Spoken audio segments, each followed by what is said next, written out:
131 उसके 6 आयत हम तिलावत करते हैं। आसमान और ज़मीन, समंदर और लहरें, खुदावन ने जो कुछ चाहा वही किया। हालेलुया। खुदावन ने जो कुछ चाहा वही किया। हम दूसरी आयत की भी तिलावत करेंगे। दूसरा सैमुएल उसका 7 बाब और उसकी 21वीं आयत। तूने अपने कलाम की खातिर और अपनी मर्जी के मुताबिक ये सब बड़े काम किए ताकि तेरा बंदे उनसे वाकिफ हो जाए। कलाम के पढ़े तो मैं बताना चाहती हूँ, खुदावंद अपनी मर्जी रखता है। मेरे अजीजों, खुदावंद अपनी मर्जी रखता है और खुदा अपनी मर्जी से सब कुछ करता है। आए हम देखते हैं कि खुदावंद अपनी मर्जी के सबब से सब कुछ करता है। हम इस दुनिया में रहते हुए देखते हैं, हम जो इंसान खुदा पर ईमान रखते हैं और खुदा को मानते हैं, हालेलुया, हम जो इंसान खुदा को मानने वाले हैं, बाज बात हमारे हालात इतने मुश्किल हो जाते हैं, हमारे हालात इतने मुश्किल हो जाते हैं, कोशिश करने के बावजूद भी हम निकल नहीं पाते। कोशिश करने के बावजूद हम निकल नहीं सकते। हालेलुया। और खुदा का कलाम हमें बयान करता है, हमारे हालात इतने मुश्किल हो जाते हैं, कोशिश करने के बावजूद भी हम निकल नहीं सकते। और जब काम हमारी मर्जी के मुताबिक नहीं हो पाता तो हम एक जुमला कहकर गुजर जाते हैं। खुदा की मर्जी ही ऐसी थी। हम एक जुमला कहकर गुजर जाते हैं, खुदा की मर्जी ही ऐसी थी। हालेलुया। ये जुमला, ये अल्फाज खुदा की मर्जी के सबब से ज्यादा आसान समझे जाते हैं। हम ईमानदार जो ईमान रखते हैं कि खुदा अपनी मर्जी से सब कुछ करता है, क्योंकि बाइबल मुकद्दस इस बात की तहकीक करती है कि खुदा अपनी मर्जी रखता है, क्योंकि किसी भी काम में, किसी भी मामले में खुदा अपनी मर्जी रखता है। वो मेरी और आपकी मर्जी नहीं देखता। हालेलुया। किसी भी काम या किसी भी मामले में खुदा की मर्जी बड़ी अहमियत रखती है। मेरे शिशु, कोई भी काम करते हैं उसमें हम कहते हैं हमारी मर्जी होनी चाहिए, लेकिन यहाँ पे कलाम वाजिया बयान करता है, हमें बताता है कि खुदा की बड़ी मर्जी अहमियत रखती है। खुशी हो या गमी, तंगदस्ती हो या खुशहाली, बेरोजगारी हो या रोजगार, जिंदगी हो या मौत, हालेलुया, कामयाबी हो या नाकामी, हम एक जुमला कहकर इकरार कर लेते हैं कि खुदा की मर्जी है। हालेलुया। खुदा की मर्जी है।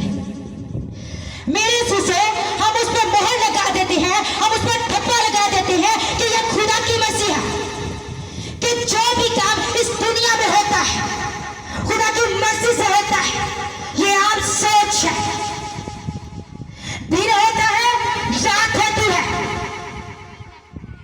बादल गरजते, बारिश होती और जमीन जो है अपनी पैदावार देती है। यहाँ पर पैदावार जो उगाते हैं फसलें, उनको पता होगा कि पैदावार करने के लिए क्या करना चाहिए। हालेलुया। मतलब ये है कि हमारी जिंदगी में कुछ भी रुतबा हो तो हम ऐलान करते हैं, हम मान लेते हैं मेरे शिशु कि ये सब खुदा उनकी मर्जी है। हालेलुया। इन सारी बातों से हमको पता चलता है कि खुदा को किसी ने दरख्वास्त नहीं की, खुदा को किसी ने मशवरा नहीं दिया, खुदा को किसी ने ऑर्डर नहीं किया।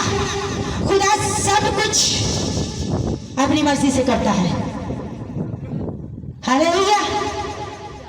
उसने अपनी मर्जी से कायनात बनाई, आसमान बनाया, जमीन बनाई और कायनात की तमाम चीजें बनाई और मखलूकात भी बनाई, बल्कि खुदा ने सब कुछ अपनी मर्जी से किया। हालेलुया।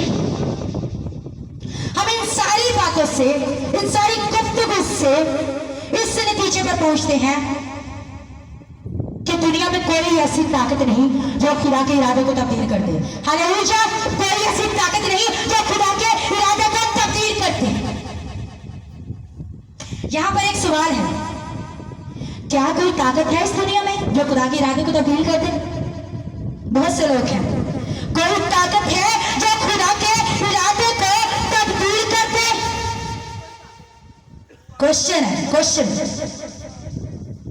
हाँ, ईमानदारों के लिए ईमान उसकी ताकत है जो खुदा पर ईमान लाकर हासिल करते हैं। हालेलुया। और मेरे शिष्यों, जब दाऊद ने गुनाह किया तो खुदा उससे नाराज हुआ। जब दाऊद ने गुनाह किया खुदा उससे नाराज हुआ और खुदा ने कहा कि मैं तेरे घराने को तबाह बर्बाद कर दूंगा। हालेलुया। अब खुदा का इरादा था कि वह खुद उसके घराने को बरकल्ला करे, लेकिन खुदा उसको सजा देना चाहता था। हालेलुया। लेकिन हम देखते हैं दाऊद ने रोजा रखा ईमान के साथ। ईमान की बात चल रही है। ईमान के साथ रोजा रखा, दुआ की और सारी रात जमीन पर पड़ा रहा। सारी रात जमीन पर पड़ा रहा और खुदा से ईमान के साथ माफी मांगी तो खुदा ने इरादा तब्दील कर दिया और उसे माफ कर दिया। यही ईमान था। हालेलुया। यही ईमान था। खुदा ने अपना इरादा ही तब्दील कर दिया। हालेलुया। ये ईमान बड़ा है, छोटा नहीं है, बहुत बड़ा है। हालेलुया। इसी तरह हम देखते हैं नेनवा में गुनाह बहुत बढ़ चुका था। गुनाह बहुत बढ़ चुका था। खुदा उसको तबाह बर्बाद करना चाहता था। हालेलुया। तो मैं उन इलाकों को तबाह बर्बाद करूंगा, लेकिन हम देखते हैं कि नेनवा के लोगों ने ईमान के साथ रोजा रखा, दुआ की तो खुदा ने अपना इरादा बदल लिया उसने इरादा। हालेलुया। हम देखते हैं कि खुदा की मर्जी यानी खुदा की वजह से उस इलाके को तबाह करे, लेकिन ईमान से की गई दुआ के सबब से खुदा ने अपना इरादा तब्दील कर लिया, उसे माफ कर दिया। हालेलुया। कितना अजीम खुदा है मेरा रब। उसने अपना इरादा तब्दील कर लिया। उसने कहा जा मैंने तुझे माफ किया। हम नहीं करते आज। और मेरे जीवन से हम देखते हैं नए अहदनामे में एक जन्म का अंधा था और पैदाइश से था। अभी 2-4 साल से नहीं था, ना 1 साल से था, बल्कि पैदाइश से था। और जो लोग ईमान के साथ उसको लेकर आए, उनका क्या था? ईमान था। उनका ईमान था कि यीशु ही उसको शिफा दे सकता है और उसको आंखें दे सकता है। जब ईमान के साथ यीशु के पास उसको लेकर आए तो उसने उसे बीना कर दिया। हालेलुया। मेरे शिष्यों, इसी तरह उसके अंदर ईमान की ताकत थी। ईमान की ताकत बड़ा कुछ करती है। मेरे अज़ीज़ों, इसी तरह बाइबल मुकद्दस में कई जगह फरमाया गया, जा तेरी माँ ने तुझे अच्छा किया। हालेलुया। सो मेरे अज़ीज़ों, इसी तरह बहुत सी मिसालें बाइबल मुकद्दस में मिलती हैं जहां हम देखते हैं कि ईमान के सबब से खुदा ने अपना इरादा तब्दील कर लिया। हालेलुया। ये मेरी छोटी सी तहमीर थी, जिसको कहते हैं एग्जाम्पल। ये मेरा टॉपिक नहीं था, हालेलुया, लेकिन ईमान था। मैंने आपको बताया कि खुदा अपने इरादे को किस तरह तब्दील करता है और तब्दील करने की कुदरत रखता है। हालेलुया। मेरे अज़ीज़ों, आए हम अपने टॉपिक की तरफ। Hallelujah. Thank you Jesus, thank you Holi spirit, thank you Holi, क्योंकि खुदावंद है जो ग्लोरी है, जो इस जगह में मौजूद है और सब कुछ करने की कुदरत रखता है। हालेलुया। आए मेरे शिशु, हम बाइबल मुकद्दस में से ईमान और उम्मीद हमारा मजबूत है। हालेलुया। कलाम मुकद्दस से आज हम ईमान और उम्मीद के बारे में सीखेंगे। मेरे अज़ीज़ों, जिस तरह बगैर ईमान के ईमान मुर्दा है, इसी तरह उम्मीद के बगैर ईमान भी मुर्दा है। मैं आपको यहाँ आयत पढ़ के नहीं सुनाऊंगी, ये आयतें पढ़ना लोगों के सरों से गुजर जाती है। हालेलुया। मैं सिर्फ आपको बताऊंगी इब्रानियों 11 बाब और इसकी पहली आयत से अब ईमान की हुई चीजों के तमाम और देखी चीजों का सबूत। हालेलुया। ये आयत है हमारी इसके मुतालिक। अभी हम अपने टॉपिक पर आए हैं और बताऊंगी मैं आपको कि ईमान कैसा होना चाहिए और ईमान किस तरह आपको शिफा दे सकता है और ईमान किस तरह आपको आजाद कर सकता है और ईमान किस तरह आपको खुदा के साथ अटैच कर सकता है। हालेलुया। हम देखते हैं एक 12 साल से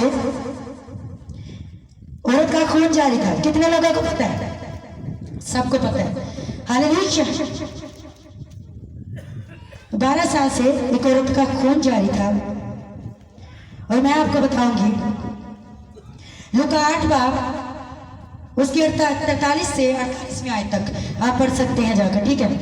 और मैं आपको बताऊंगी एक औरत जो 12 साल से उसका खून जारी था और क्या हुआ कि उसने उस बीमारी के वसीला से, उस बीमारी की वजह से अपना सारा माल, अपनी सारी दौलत, अपना सब कुछ बेच कर भी वो शिफा ना पा सकी।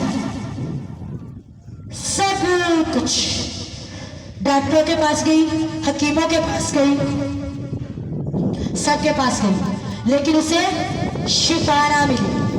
कोई डॉक्टर से तंदुरुस्त ना कर सका और कोई डॉक्टर से शिफा ना दे सका। जब उसने देखा हमारा यीशु मसीह जो है गुजरता है तो हमसे शिफा पाते हैं और लगने चलना शुरू होते हैं।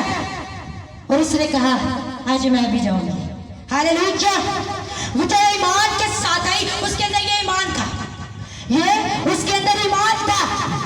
वो ईमान के साथ जब आई तो यीशु चल रहा था, उसने उसकी पेशाब को पकड़ा और शिफा पा गई। क्या उसने खुदा को कहा कि मैं तेरी पेशाब को पकड़ती हूँ? क्या उसने कहा कि मैंने तेरी पेशाब को पकड़ना है? उसने बताया नहीं। ईमान से उसने कहा, ईमान से मैं यीशु की पेशाब की छूऊंगी तो मैं शिफा पा जाऊंगी। हालेलुया। हम आज कितने कहते हैं ईमान के साथ हम यीशु के तख्त के पास ही बैठेंगे तो शिफा पा जाएंगे। कितने लोग हैं? क्या हो गया? खुदा की बेचियां बेचे हो, सब लोग हैं। और जोरदार तालियां बजाएं। आपके अंदर इस औरत जैसा ईमान होना चाहिए कि खुदा से तख्त के पास बैठकर हम यीशु को पुकारे और यीशु जो आसमान से शिफा को जारी करने की कुदरत रखता है। हालेलुया। और मेरे शिशु, इसी तरह हम देखते हैं, चले मैं आपको बताती हूँ तारीख में दानियल की किताब में सदरक मिसक और अब्दुल नजूर, आप जानते हैं सब लोग हालेलुया। सदरक मिसक और अब्दुल्लाह को सब लोग जानते हैं। जब बादशाह ने उससे कहा इस मूर्ति को सजना करो, तो उन्होंने क्या किया था? मान लिया था? उन्होंने नहीं माना था। उन्होंने कहा था हम इस मूर्ति को सजदा नहीं करेंगे, क्योंकि हमारा खुदा जो जिंदा है हम उसके आगे झुकेंगे। हालेलुया। और बादशाह ने क्या किया? वो कहर में आ गया, वो जोश में आ गया। और उसने क्या किया? उसने कहा आग तेज कर दो, भट्टी को गर्म कर दो। आग जो है ना, पता चलना चाहिए कि आग जल रही है, पता चलना चाहिए कि आग जल रही है। समझ आई? लकड़ियां बहुत ज्यादा थी और वहां पर आग जलना शुरू हो गई। और वहां पर क्या किया बादशाह ने? बादशाह ने कहा इन तीनों को जाकर फेंक दो उस जगह। और उन्होंने क्या किया? जब उस जगह पर फेंक दिया उससे, और वो घबराए नहीं, बल्कि उनका ईमान जो था खुदा पर था, और उस ईमान के साथ ही वो आग में चले गए। और जब देखा बादशाह ने कहा मैंने तो 3 लोग फेंके हैं, लेकिन यहाँ तो 4 नजर आते हैं। हालेलुया। मैंने तो 3 लोग फेंके हैं। मेरे से वहां पर 3 लोग फेंके गए थे, 4 नहीं थे। चौथा कौन था? खुदा था, इलाही ज़ात था, वो जिंदा जो बादशाह का बादशाह है और हमारा बाप है, वो उनके दरमियान उतरा और उनको कुछ जर ना पहुंचा, कुछ जर ही ना पहुंचा। हालेलुया। कितनी खूबसूरत बात है कि उनको कुछ जर ही ना पहुंचा, उनको कुछ भी ना हुआ ईमान के वसीला से। और जब वो आया तो बादशाह ने देखा, उसने कहा ये तो कोई मौजा ही हो गया है। जैसे हम कहते हैं यहाँ में किसी बीमार को शिफा मिल जाए ना, हम कहते हैं आज तो मौजा ही हो गया है। हालेलुया। मैं बड़े सालों से बीमार था, आज तो मौजा ही हो गया मेरी जिंदगी पर।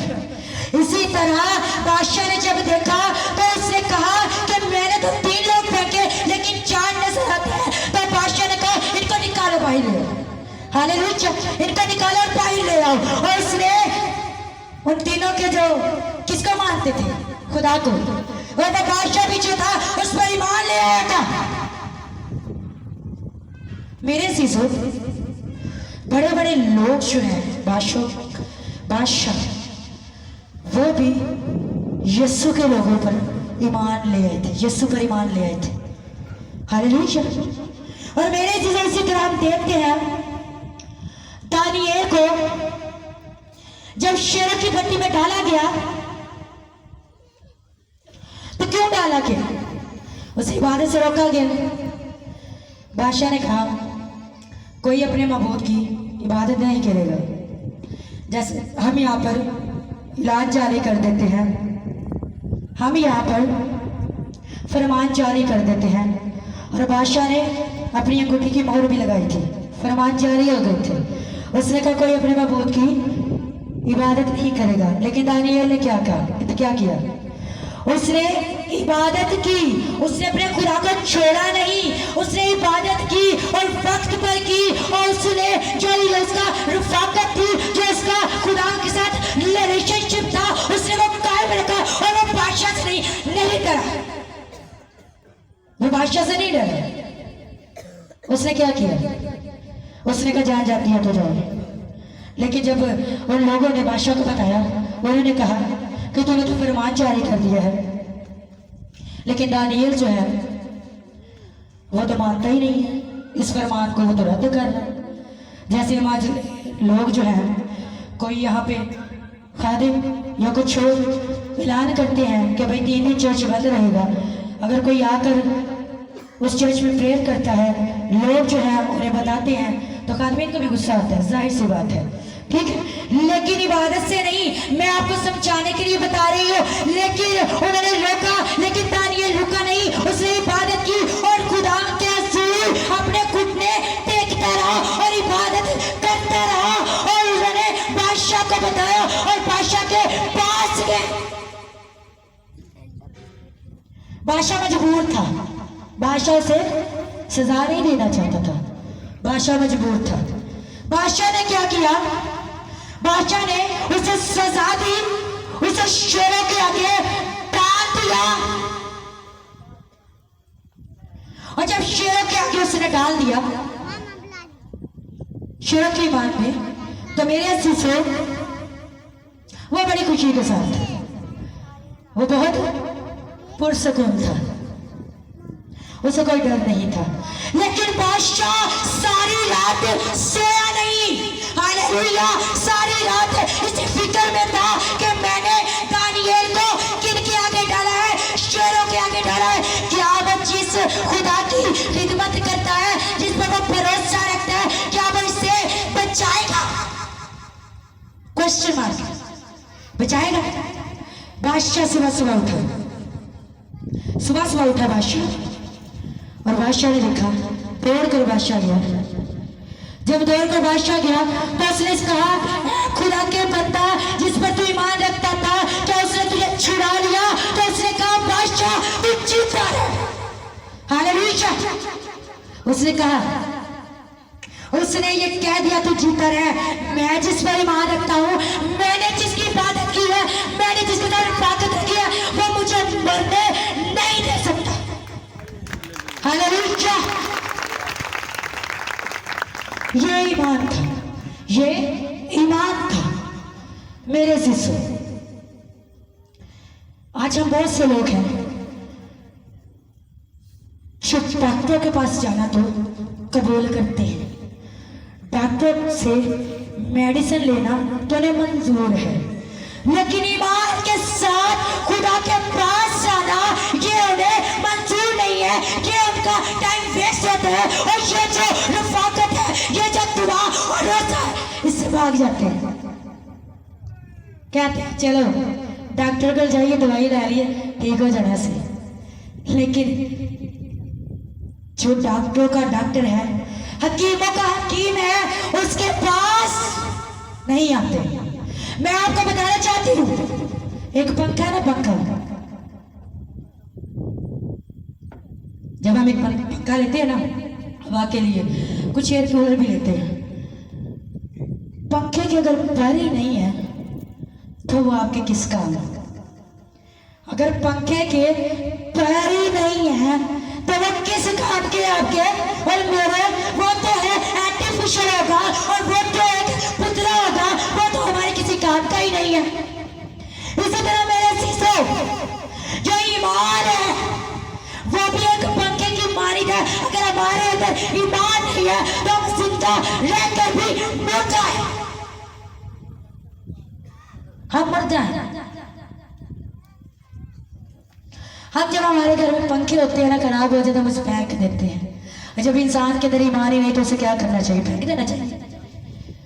उसे ईमान के बारे में बताना चाहिए, और खुदा जो ईमान से बड़े बड़े मौजूद करता है और शिफाएं देता है, अंधों को चलाता है और पैरों को कान बख्शता है, वो ईमान नहीं है, वो ईमान है।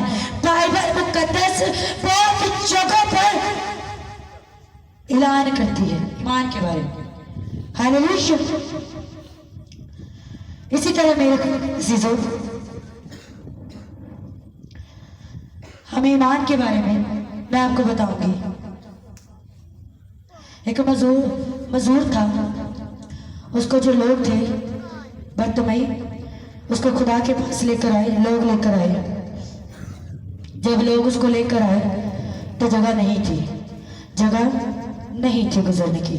उन्होंने क्या किया? छत ही फाड़ दी। क्यों फाड़ी? क्योंकि इनका मान था कि हम इसको खुदा के पास लेकर जा रहे हैं, जो सबको सब कुछ देने की कुदरत रखता है, और बीमार को शिफा देने की कुदरत रखता है। और आज यहाँ से या अपनी चार पाई को उठाकर चलता फिरता नजर आएगा। हालेलुया। उनका ये ईमान था। आज हम लोगों का, कितने लोगों का ईमान है कि हम यहाँ से शिफा लेकर जाएंगे? कितने लोगों का? और कितने लोगों का ईमान है कि हम यीशु पर ईमान रखते हैं? अभी तो आपने कह दिया है, हालेलुया। लेकिन हम यहाँ से ईमान को रिसीव भी करेंगे और अपनी ब्लेसिंग को भी लेकर जाएंगे, और अपनी बीमारी को यहाँ पर छोड़कर जाएंगे। कैसे? जैसे वो 12 साल की औरत ने किया। क्या किया? उसने ईमान के साथ पोशाक छुई, और क्या हुई? ठीक हो गई, तंदुरुस्त हो गई। बीमारी उसकी क्या रह गई? 12 साल से खून जारी था, कहाँ गया? कहाँ उसकी बीमारी गई? वहां गिर गई। और वो जब यीशु के पास से उसने पेशाब छुई तो वो तुरंत तंदुरुस्त हो गई और उसने अपनी बीमारी को फेंक दिया और उसने अपनी लाचारी को फेंक दिया और तंदुरुस्त होकर वापस घर गई। हालेलुया। हम यहाँ से जाएंगे तंदुरुस्त होकर, बीमार नहीं जाएंगे। हम यहाँ से बीमारियां लेकर नहीं जाएंगे, हम तंदुरुस्ती लेकर जाएंगे। और एक चीज, ईमान लेकर जाएंगे। आपका ईमान होना चाहिए, आपका ईमान खुदा पर होना चाहिए, आपका ईमान इस बात पर होना चाहिए कि आप खुदा के पास आ गए हैं। हम जो सबसे बड़ा खुदा है, जिसकी इज्जत जो है बहुत ज्यादा है, हम जितनी उसकी शुक्रगुजारी करें कम है। तो मेरे शिष्यों, हमारा इस बात पर ईमान होना चाहिए। बाइबल मुकद्दस बहुत मिसालें देती हैं, बहुत मिसालें मिलती हैं, बहुत जगह पर मिलता है ईमान के बारे में। मेरे शिष्यों, जैसे दानिएल का ईमान था कि मुझे शेरों की मांग से कौन निकालेगा, खुदा जो उसके साथ था और शेर जो थे उसके हाथों को चाटना शुरू हो गए, बजाय के वो उसको काटते और उसके अंदर से पोटियों को नोचते, उसके अंदर से खून जो था उसको पाइप ले आते और अब जारी हो जाता। बल्कि यीशु उसके साथ था, खुदा उसके साथ था, यीशु तब भी था। हालेलुया। इसी तरह मेरे चीजों, सदरक मिशक और अब्दुल्लाह के साथ भी खुदा था। उन्होंने नहीं सोचा कि हम आग में जाएंगे, हम जल जाएंगे, हमारा कुछ नहीं रहेगा, हमारा सत्यानाश हो जाएगा। लेकिन वो इस बात पर ईमान रखते थे कि खुदा, हम जिस पर ईमान रखते हैं और जिस पर भरोसा रखते हैं वो हमारे साथ होगा और हमें जल नहीं पहुंचेगा। हमें उन्हें कुछ हुआ था। आज हमें कोई कह देना कि भाई जो है वो आगे चल रही है, उसमें आपको फेंक देना है और ऐलान हो गया, किसी ने कल से बाहर नहीं निकल, डर के मारे उन्हें कहना मैं नहीं जाना, मेरे बाहर छोड़ देना, रख देंगे, मैं नहीं निकलना, ऐलान जारी हो गया। जैसे कि अब जो है बेरोजगारी बढ़ चुकी है और लोग तंग आ चुके हैं, इसी तरह मैं आपको बताती हूँ, अभी कोई कह दे कि यहाँ बाइक जो है पकड़ने वाले आ गए हैं, बाइक जो है फायरिंग हो रही है, यहाँ से एक शख्स भी ईमान के साथ नहीं जाएगा, क्योंकि ये नहीं कहेगा कि खुदा मेरे साथ है, वो लोग मेरा कुछ नहीं बिगाड़ सकते। हालेलुया। ईमान होना चाहिए, ईमान होना चाहिए। ईमान बहुत बड़ी जो है ताकत है। ईमान एक ईमानदार के लिए बहुत बड़ी ताकत है और यही ताकत आपको खुदा के साथ मिलाती है। यही ताकत आपको खुदा के करीब ले आती है। यही ताकत आपको बहाल करती है। यही ताकत आपको इब्लीस से लड़ने की ताकत देता है और यही ताकत इब्लीस को मार भगाती है। हालेलुया। जिसका ईमान खुदा पर है, जिसका भरोसा खुदा पर है और जो खुदा के साथ अटैच है, इब्लीस उसका कुछ बिगाड़ नहीं सकता। हालेलुया। इब्लीस तो उसका कुछ बिगाड़ नहीं सकता। यहाँ पर लोग बैठे हैं, मैं आपको बताती हूँ, ईमान जो है एक चलती हुई गाड़ी अगर रुक जाती है, स्टॉप हो जाती है, उसके पहिए खराब हो जाते हैं, तो वो गाड़ी डैमेज, वो गाड़ी किसी काम की नहीं, वो रद्द की गई है। इसी तरह अगर ईमान के पहिए हमारे अंदर नहीं है, अगर ईमान हमारे अंदर नहीं है, तो हम क्या है, हम डैमेज है और हम मुर्दा है और हम जो है ईमान के बगैर यीशु के करीब नहीं आ सकते। मेरे चीजों, इस ईमान के वसीला से खुदा बहुत सी बातें करता है, लेकिन मैं वक्त को मद्देनजर रखते हुए, टाइम बहुत ज़्यादा हो गया, ये ईमान जो है हमारा 3 घंटे का टॉपिक है, लेकिन मैं चाहती हूँ कि लोग यहाँ से ईमान को रिसीव करें, लोग यहाँ से यही याद रखें कि जैसे वो 12 साल की औरत ने शिफा पाई, जैसे दानियल ईमान के साथ खुद बाहर निकल आया, और जैसे सैतान को मिस्र अब्दुल नजूर जो थे आग की भट्टी से बाहर आ गए, इसी तरह लोग जो कैद है इब्लीस के हाथों में, वो आज ईमान के साथ बाहर आ जाएंगे। हालेलुया।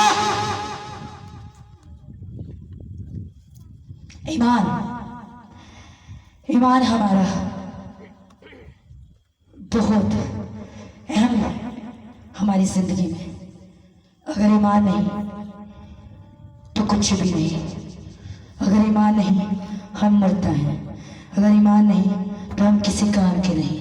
अगर ईमान नहीं तो हम कुछ भी कर ले, किसी पर दवा कर ले, अगर ईमान ही नहीं, वो शिफा ही ना पाए तो क्या काम, किस काम की खिदमत कर रहे हैं। अगर ईमान ही नहीं तो बीमार आपके पास आए, वो आपसे दुआ के लिए कहें और आप ईमान के साथ दुआ ही नहीं करें, आप कहें हमें तैयार ही नहीं है, ये कैसी बात है। आपको सब कुछ दिया गया है क्योंकि खुदा सब कुछ करने की कुदरत रखता है, और मैंने उसकी मर्जी आपको बताई है, वो अपना इरादा रखता है। मेरे जैसे आज बहुत से लोग यहाँ पर बैठे हैं और मैं खुश हूँ। क्यों खुश हूँ? क्योंकि यहाँ से लोग ईमान को रिसीव करके जाएंगे। आपको भागने की जरूरत नहीं है, आपको डॉक्टर के पीछे जाने की ज़रूरत नहीं है, आपको अपॉइंटमेंट लेने की ज़रूरत नहीं है, आपको डॉक्टर से कॉल पर बात नहीं करने की ज़रूरत नहीं है, आपको मेडिसिन पर तवक्कुल रखने की ज़रूरत नहीं है, बल्कि एक